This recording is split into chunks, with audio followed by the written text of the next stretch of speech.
La verdad, lo que les voy a contar. Al principio ni yo me lo creía. ¿Alguna vez se han preguntado hasta dónde puede llegar la paciencia de una persona? Hubo un tiempo en que yo creía que el amor lo podía todo, que si aguantabas lo suficiente, la paz llegaría. Yo era esa esposa, esa mujer.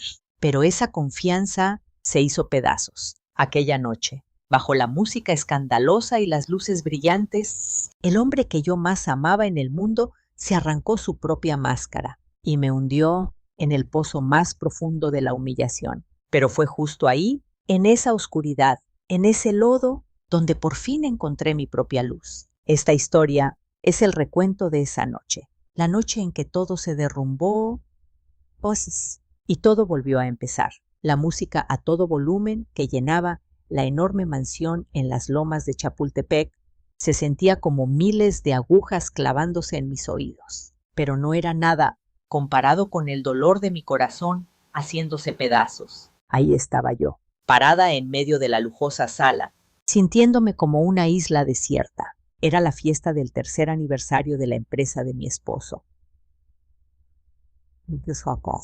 Carlos Martínez. A mi alrededor, hombres en trajes caros con copas de coñac en la mano, soltando el humo de puros cubanos. Y junto a ellos, mujeres con vestidos deslumbrantes, presumiendo joyas que valían más que una casa. Todos eran socios de negocios o amigos de la alta sociedad de mi esposo. Y yo, con mi sencillo vestido de seda color jade, me sentía como una extraña que se había perdido, como un adorno más en mi propia casa. Apreté mis manos, que estaban heladas. Trataba de calmar el temblor de mi cuerpo. Carlos, mi esposo, estaba con los que él llamaba sus mejores amigos, Rodrigo y Javier.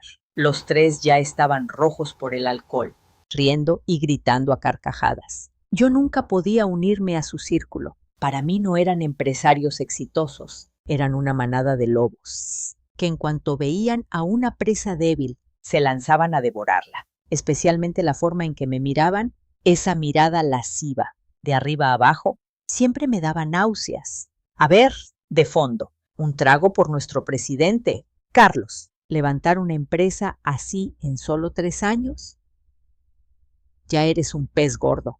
Compadre, gritó Rodrigo, el de la panza cervecera y ojos pequeños, levantando su copa. Carlos sonrió con arrogancia. Se bebió el coñac de un solo trago y luego me lanzó una mirada. No había ni una pizca de amor en sus ojos, solo posesión, solo una orden silenciosa. El éxito que tengo hoy, no creen que es gracias a mi esposa, dijo. Sus amigos soltaron unas risas burlonas, llenas de doble sentido. Pues sí, algún mérito tendrá por mantener la casa limpia. ¿Pero qué va a saber tu esposa de negocios? Carlos, intervino Javier. Pero hay que reconocerlo. Cada día se pone más buena tu esposa. Carlos, añadió Rodrigo, devorándome con la mirada de pies a cabeza. Sí, la neta, es un desperdicio tenerla encerrada en la casa. Oye, presidente, ¿qué tal si hoy, para festejar a los compadres, nos das un regalito especial? Una probadita. Mi corazón se detuvo. Otra vez. Su juego sucio estaba por empezar de nuevo. No era la primera vez. Fingí que no los oía y bajé la mirada, rezando para que Carlos los detuviera. Pero qué ilusa, con unas copas encima. Mi esposo se transformaba. Parecía disfrutar las propuestas perversas de sus amigos. Le encantaba sentir ese poder absoluto sobre los demás, especialmente sobre su propia esposa. Se me acercó tambaleándose y me agarró del brazo con brusquedad. Me arrastró hasta el centro de la sala, donde todas las miradas se clavaron en nosotros. Está bien, hoy ando de buenas, así que les voy a dar un taco de ojo, susurró en mi oído. Su voz era fría como el hielo. Dime una cosa, ¿me amas? Yo temblaba de pies a cabeza. No podía mirarlo a los ojos. Carlos, por favor, estás tomado. Todos nos están viendo. Te hice una pregunta. Que si me amas, gritó, apretándome la muñeca tan fuerte que casi grité de dolor. Con un hilo de voz, respondí. ¿Sí? Él soltó una carcajada, como un loco. Entonces demuéstralo. Vamos a jugar un juego. Solo tienes que quitarte la ropa y bailar una canción para nosotros. Si lo haces, Te juro que firmo ese contrato que tanto me has pedido para la empresa de tu papá. Mi padre estaba enfermo y el pequeño negocio de mi familia estaba al borde de la quiebra.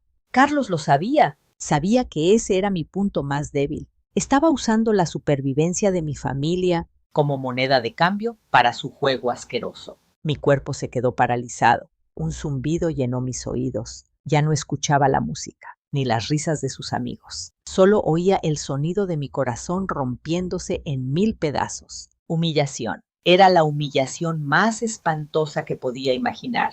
Levanté la vista y vi a mi suegra, la señora Estela, sentada en un sofá cercano. Ella solo sonreía, satisfecha, como si estuviera viendo una obra de teatro muy entretenida. En 5 años de matrimonio, ella jamás me había tratado como a una nuera.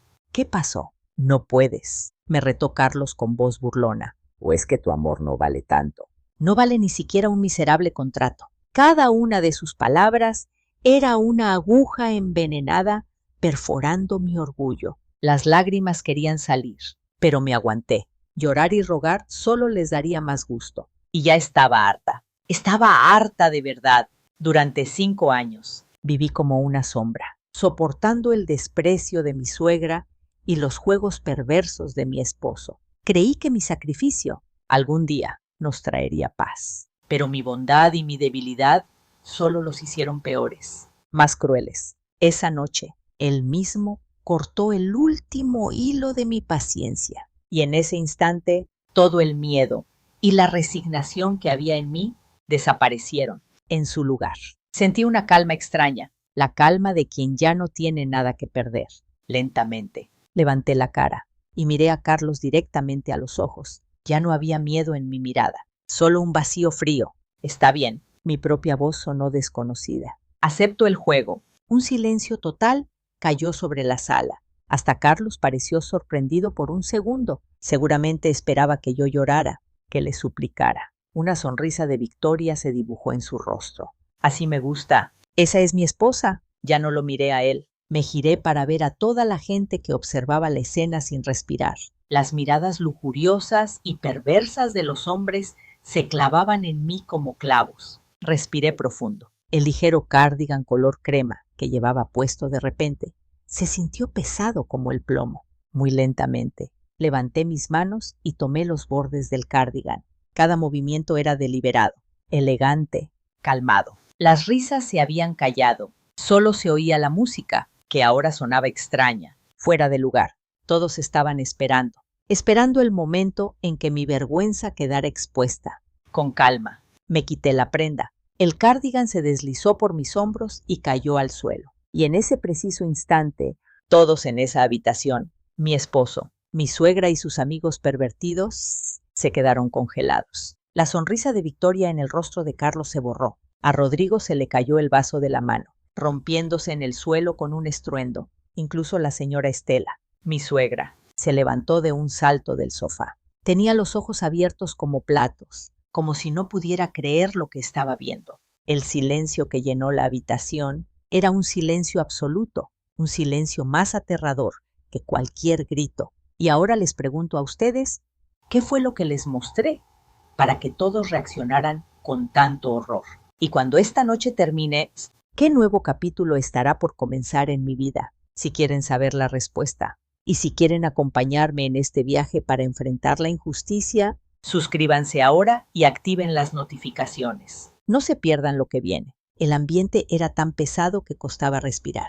La música, que antes sonaba sensual, ahora parecía una marcha fúnebre. Mi cardigan yacía en el frío piso de mármol, como un pedazo de alma que acababan de arrancarme. Todas las miradas, que antes brillaban con codicia y morbo, ahora estaban fijas en mí, llenas de un asombro que no podían ocultar. Yo seguía ahí, en el centro de la sala, bajo el candelabro brillante, pero ya no me sentía expuesta. Al contrario, me sentía como si llevara una armadura invisible debajo de mi vestido de seda. Lo que les mostré no fue mi piel, era una hoja de papel, sujeta con un alfiler justo sobre mi pecho, una hoja de papel blanco. En ella, junto a una foto en blanco y negro de una pequeña vida formándose, estaban escritas unas palabras muy claras. Embarazo de 6 semanas. Se confirma latido cardíaco saludable. Estaba embarazada. Después de 3 largos años de espera,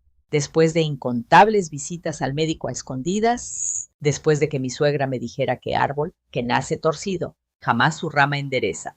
El cielo por fin se había apiadado de mí. Me enteré esa misma mañana, justo antes de que empezara esta fiesta infernal.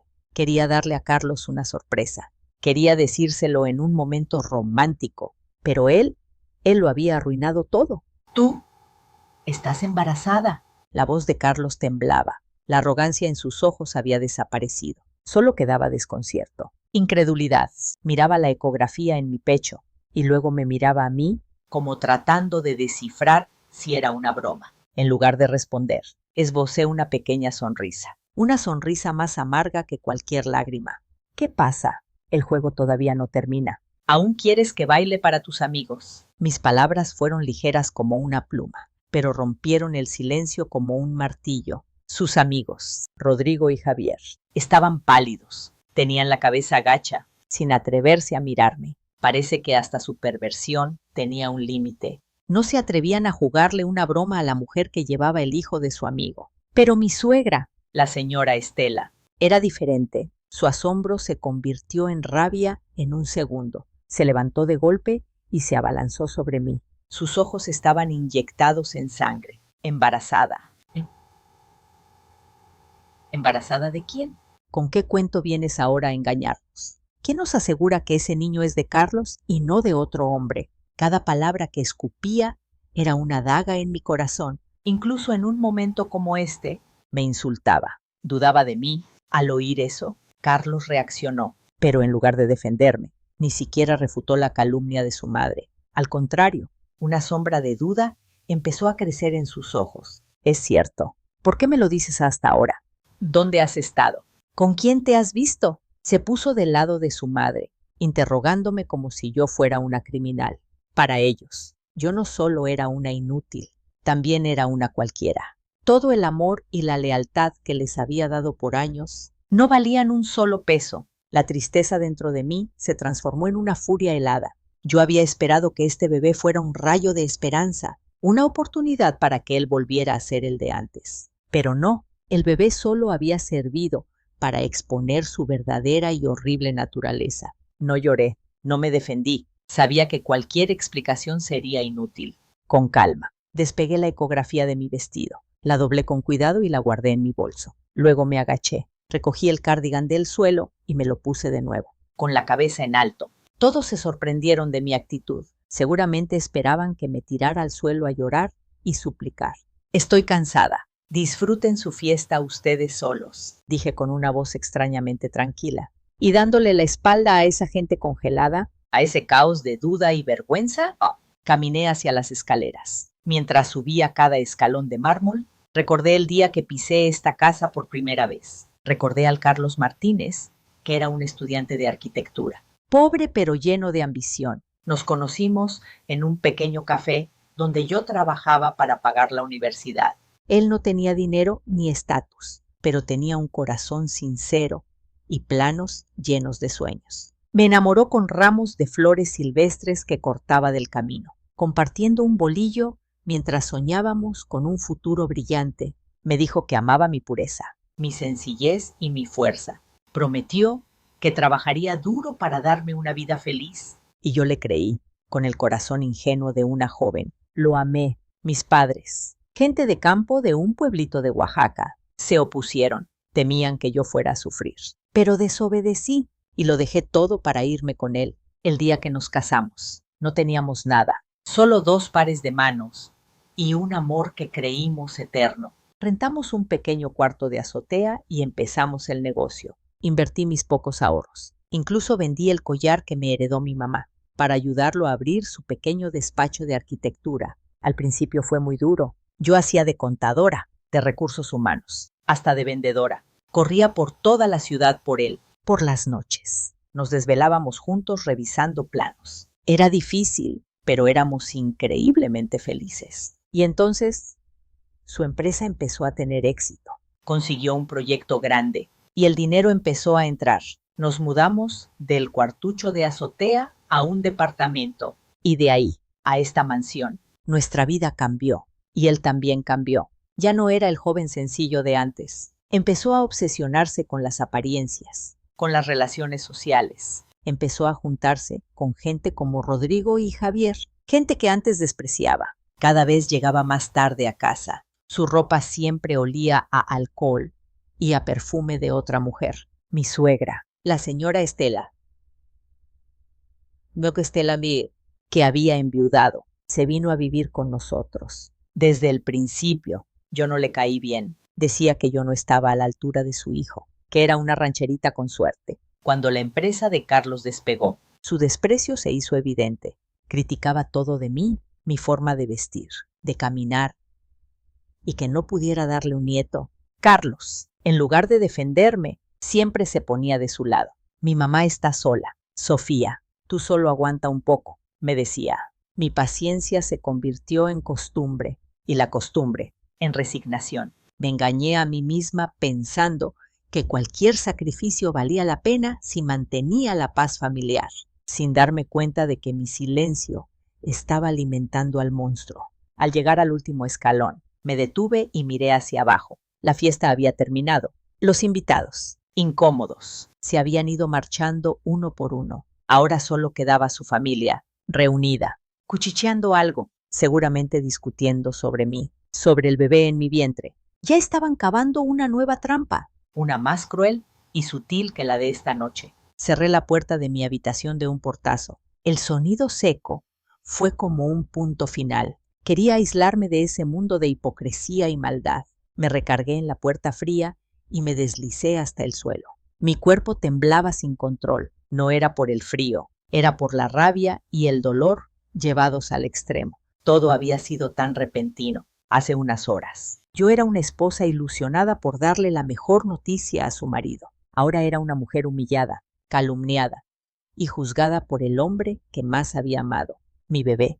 Debía ser el fruto de nuestro amor esposo, el lazo que nos uniera. Pero ahora, a sus ojos, era una espina, una herramienta para pisotearme y torturarme. Abracé mi vientre, donde crecía esa pequeña vida. Las lágrimas volvieron a caer, pero esta vez no eran de debilidad, eran de odio. Perdóname, mi amor. Mamá no pudo darte un buen papá, ni una familia completa. Pero te prometo una cosa, voy a protegerte, cueste lo que cueste. Los recuerdos de los días humillantes en esta casa volvieron con una claridad dolorosa. Hace un año, rompí por accidente una copa de cristal, la favorita de la señora Estela. Me hizo arrodillarme en la sala durante 3 horas. Cuando Carlos llegó, me vio con las rodillas hinchadas y la cara empapada en lágrimas. Esperé que me ayudara a levantarme, que dijera algo justo, pero solo me miró de reojo y dijo con frialdad: si hiciste algo mal, tienes que pagar.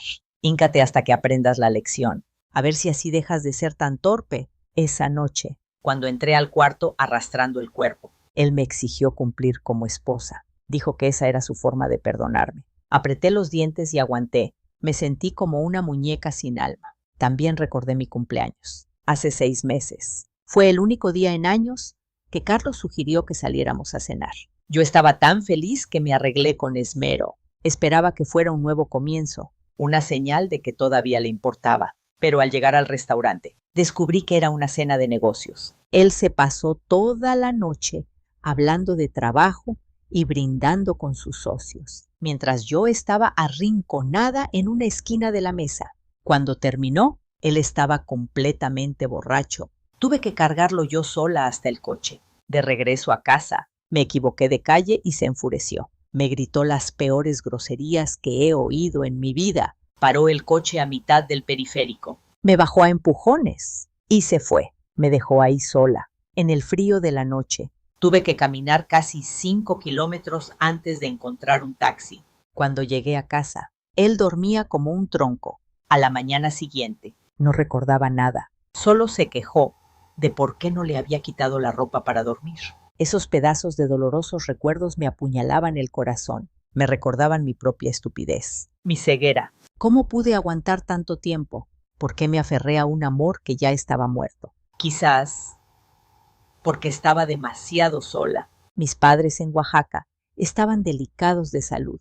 y no quería preocuparlos. Apenas tenía amigas, porque todo mi tiempo y mi corazón se lo había entregado a Carlos y a esta familia. Yo misma me aislé, me encerré en una jaula de oro y me convencí de que eso era la felicidad. Pero esta noche la jaula se rompió y el pájaro adentro no estaba muerto. Estaba listo para volar de nuevo. Una verdad terrible me golpeó antes de la fiesta. Mientras me cambiaba, escuché a Carlos hablando por teléfono con Rodrigo. La puerta estaba un poco abierta. Solo escuché unas pocas palabras, pero fue suficiente para helarme la sangre. Tú no te preocupes. Esta noche va a haber un buen show. Mi esposita se me anda queriendo subir a las barbas últimamente. Con esto la voy a poner en su lugar, para que aprenda quién manda.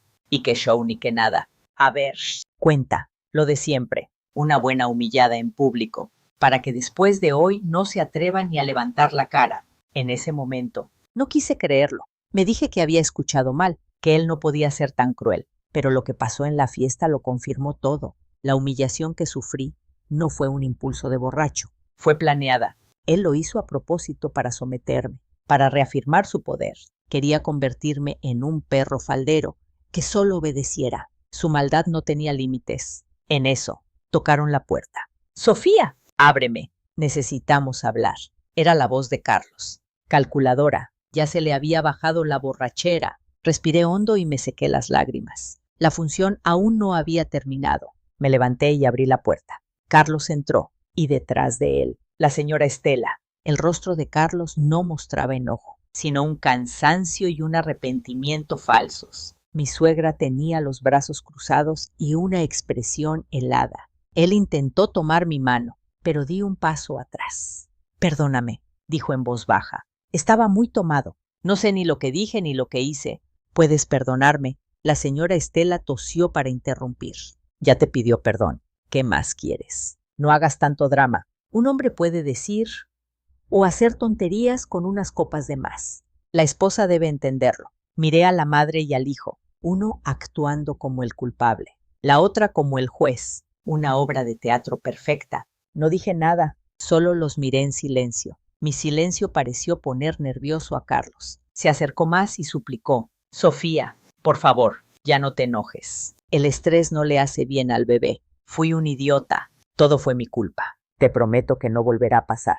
Promesas. Qué baratas sonaban sus promesas ahora. Pero tenía que seguirles el juego. Levanté la cara lentamente y lo miré con los ojos llorosos. ¿De verdad lo prometes? Sí, te lo juro. Voy a cuidar de ti y de nuestro bebé. Nunca más volveré a lastimarte. Levantó la mano como si estuviera haciendo un juramento. Busqué en sus ojos un rastro de sinceridad, pero solo vi hipocresía. Comprendí que no estaban aquí por arrepentimiento. Estaban aquí por el bebé. Necesitaban un hijo. La señora Estela necesitaba un nieto para asegurar su estatus en la familia. Carlos necesitaba un hijo para mantenerme atada y bajo su control. Con una voz débil, asentí levemente. Voy a confiar en ti. Pero necesito un poco de tiempo. Al ver que había cedido, Carlos suspiró aliviado. El rostro de mi suegra también se suavizó. Así se habla. Ahora descansa.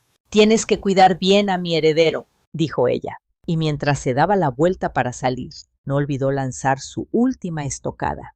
Para estar seguros, mañana iremos al hospital de nuevo. Tenemos que ir al de la familia. No me fío de otros. Habían empezado a mover sus fichas. Mi hijo, que ni siquiera había nacido, ya era un peón en sus manos. Esta guerra iba a ser mucho más dura de lo que había imaginado. La puerta se cerró y el silencio asfixiante volvió. Las palabras de mi suegra resonaban en mi cabeza. Tenemos que ir al de la familia. No me fío de otros. Se refería a la Clínica San Gabriel, donde ella era una de las principales accionistas. Entendí su intención perfectamente. No confiaba en mí. Quería controlar toda la información sobre mi salud y la de mi bebé. Un escalofrío me recorrió la espalda. Si yo iba ahí, todos los resultados, toda la información estaría en sus manos. ¿Qué sería capaz de hacer?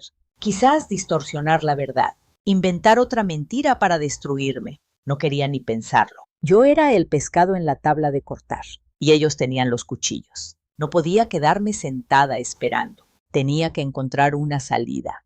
Pero ¿A dónde ir? Con mis padres. Number. Carlos y su madre los buscarían y los presionarían. No podía causarles más angustia, y en medio de mi desesperación, un nombre apareció en mi mente.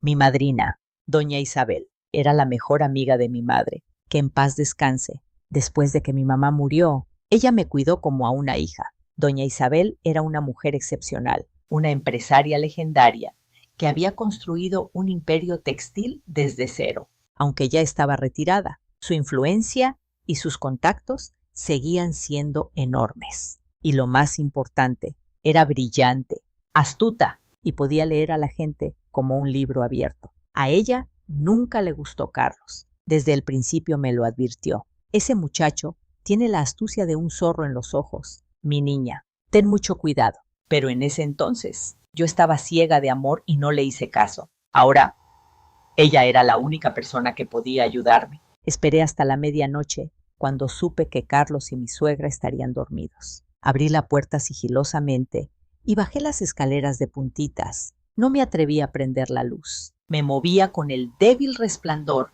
que entraba por las ventanas. Usé el teléfono fijo de la sala para llamarla. Tenía miedo de que Carlos hubiera instalado una app de rastreo en mi celular. El teléfono sonó un par de veces y luego escuché su voz, somnolienta pero inconfundible. Bueno, madrina, soy yo, Sofía. Mi voz era casi un sollozo tembloroso. En cuanto escuchó mi voz, supe que doña Isabel se había despertado por completo. Sofía, ¿qué pasa? Hija, ¿qué haces llamando a estas horas? Algo ocurrió, ¿verdad, madrina? No pude seguir. Solo me aferré al teléfono y empecé a llorar. Cálmate, mi niña. Respira hondo y cuéntame, desde el principio, ¿qué fue lo que pasó? Su voz era firme, pero tenía el poder de tranquilizarme, conteniendo los sollozos. Le conté todo, de forma resumida. La fiesta humillante, el bebé, los planes de Carlos y su madre. Mientras hablaba, podía sentir el silencio aterrador al otro lado de la línea. Cuando terminé, doña Isabel no habló de inmediato. Después de una pausa, soltó un largo suspiro y luego, con una voz mucho más fría y decidida que antes, dijo: te lo advertí, Sofía, pero no quisiste escuchar. Ahora, llorar no va a solucionar nada. Escúchame con atención. Primero, por nada del mundo vayas a esa clínica San Gabriel. Mañana en la mañana, diles que te sientes mal, que tienes amenaza de aborto y que quieres ir al Hospital Médica Sur, que es el mejor del país. Yo voy a mandar a alguien para que se encargue de todo allá. Tu información estará protegida. Segundo, no te divorcies ahora. Si lo haces, te van a dejar en la calle y te quitarán la custodia. Usarán el pretexto de que no tienes trabajo ni dinero para quitarte a tu hijo. Pero, madrina, no puedo estar con ellos ni un día más, dije, desesperada. Debes hacerlo. La voz de doña Isabel era como el acero,